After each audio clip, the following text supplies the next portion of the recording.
जय श्री श्याम सभी श्याम प्रेमियों को। कैसे हैं आप सभी? आशा करती हूँ माँ के बिहारी जी की कृपा से आप सभी स्वस्थ होंगे, मस्त होंगे।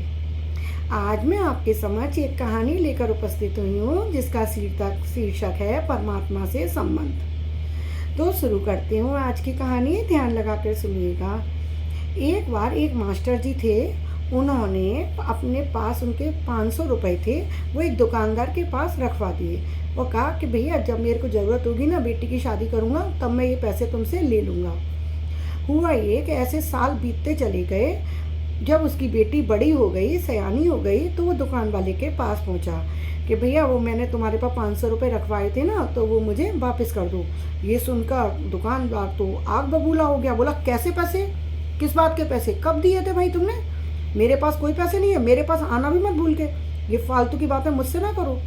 अब तो बेचारा दुकान वाला बहुत परेशान रोता हुआ घर वापस चला गया। घर जाकर उसने शांत मन से सोचा, तो उसके मन में ख्याल आया क्यों ना इस बारे में मैं अपने नगर के राजा साहब से बात करूं, उनसे सलाह मदद मांगूं। तो वो राजा साहब के पास दूसरे दिन पहुंचता है, राजा साहब को अपनी स्थिति से अवगत कराता है। नगर के राजा साहब बहुत अच्छे थे। उन्होंने उसको आश्वासन दिया कि तुम चिंता नहीं करो, तुम्हारे पैसे जरूर वापस होंगे, बस तुम एक काम करना, कल जब मैं नगर भ्रमण के लिए निकलूँगा, नगर में घूमने के लिए निकलूँगा बाजार के रास्ते से, तो तुम ऐसा करना, उस दुकान वाले के पास पहले से ही पहुँच जाना, इससे उसको शक नहीं होगा। दूसरे दिन वो दुकानदार की दुकान के साथ पास में जाकर खड़ा हो गया।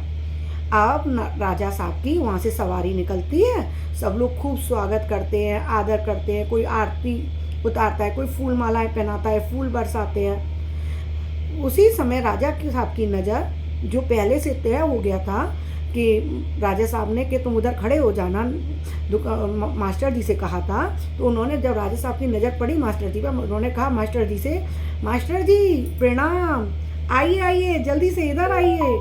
अब ये सुनकर वो तो दुकान वाला बड़ा चौंक गया कि इसका संबंध तो राजा से है। तो वो तो बड़ा अचंभित हुआ और राजा साहब ने उसको, मास्टर जी को बुला के और अपने बगल में गद्दी पर बैठा लिया और आगे चलते चले गए। रुके नहीं हुआ, आगे चलते चले गए। कुछ दूरी पर जाकर उन्होंने उसको नीचे उतार दिया मास्टर जी को, और उससे बोले मुझे जो करना था मैंने कर दिया, आगे आपका भाग्य कि परमात्मा आपके साथ क्या करता है। अब वो तो नीचे उतर गए मास्टर जी और अपने एक बागीचे में जाकर बैठ गए। अब वो दुकान वाला नज़र तो रख ही रहा था कि क्या हुआ, कैसे हुआ ये सब। ये तो बहुत ही बड़ा आदमी निकला कि इसकी पहचान तो राजा साहब से है। कभी मुझे कोई काम आ पड़ा, किसी मुसीबत में पड़ा, तो ये तो मेरे को काम करवा देगा राजा साहब से। तो उसने सोचा इसके 500 रुपये दे के, इसका वो कर्जा चुका के इससे अपनी दोस्ती बढ़ाई जाए। तो वो उसे ढूंढता ढूंढता बगीचे में पहुंचता है और बोलता है, अरे तुम्हारी जान पहचान राजा साहब से है? क्या? हाँ हाँ, मैं तो बहुत छोटा आदमी हूँ, राजा साहब की मुझ पर कृपा है। अरे उसने कहा, अरे मैं देख रहा था राजा साहब ने तुम्हें कितना मान सम्मान दिया। अरे भैया अच्छा सुनो, एक बात है, वो मैं बही खाते देख रहा था, तो मैंने देखा कि उसमें तुमने मुझको रुपए दिए थे, लिखे हुए हैं, मैं गलती से वो पन्ना नहीं देख पाया था। तो तुम एक काम करो, मैं तुमको, उसकी ब्याज हो गई, इतने सालों से वो रुपए मेरे पास थे, तो मैं तुमको 12,000 रुपये उसके दे रहा हूँ, और तुम्हारी बेटी की आखिर शादी हो रही है, तो तुम्हारी बेटी और मेरी बेटी, तो मैं 1,000 रुपये और दूंगा, तो वो तुम ना शादी में लगा देना, ठीक है। तो इस तरीके से उसने उसको मास्टर जी को कितने रुपए दे दिए? 13,000 रुपये। तो ये सब कैसे संभव हुआ? राजा साहब से जब संबंध बना।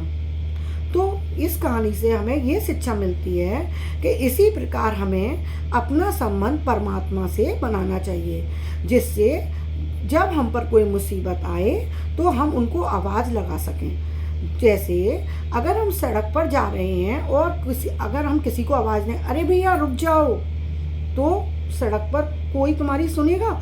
हो सकता है एक दो लोग मुड़ के देखें, लेकिन कोई सोचेगा ये मेरे को क्यों आवाज़ देगा तो मेरा नाम लेगा। तो हम जब प्रभु के नाम रखेंगे, उनसे अपना संबंध बनाएंगे, तो वो खिंचा चले आएगा तुम्हारे पास। तो हमें हमेशा संबंध मजबूत बनाना चाहिए। प्रभु का नाम रखो, उन्हें प्यार से पुकारो, उनको भोग लगाओ, उनका शयन कराओ। फिर देखो जब तुम पर विपदा आती है तो भगवान कैसे नहीं आते हैं, दौड़े चले आएंगे। विश्वास तो रखो, मन से तो पुकारो। भगवान की भक्ति में बहुत शक्ति है, इस विश्वास में बहुत शक्ति है। तो संबंध जरूर बनाओ। जैसे मैंने अपने ठाकुर जी का नाम रखा है ना, केशव। क्या नाम रखा है मैंने अपने ठाकुर जी का? केशव, केशु। मैं अपने बच्चे को, लड्डू गोपाल को केशु बोलती हूँ। मेरा बच्चा खाना खाएगा, मेरा बच्चा सोएगा। तो ऐसे आप भगवान से अपना संबंध बनाओ। अजामिल ने जब भगवान से अपने पुत्र के रूप में संबंध बनाया तो अंत समय में उसको नारायण लेने आ गए। तो प्रभु से संबंध बनाना बहुत ज़रूरी है। आपको ये कहानी कैसी लगी और आपको ये मेरी गीता पाठ अच्छा लग रहा हो तो कृपया करके मेरे चैनल को लाइक एंड सब्सक्राइब और बेल आइकन को दबाना ना भूलना। जय श्री श्याम।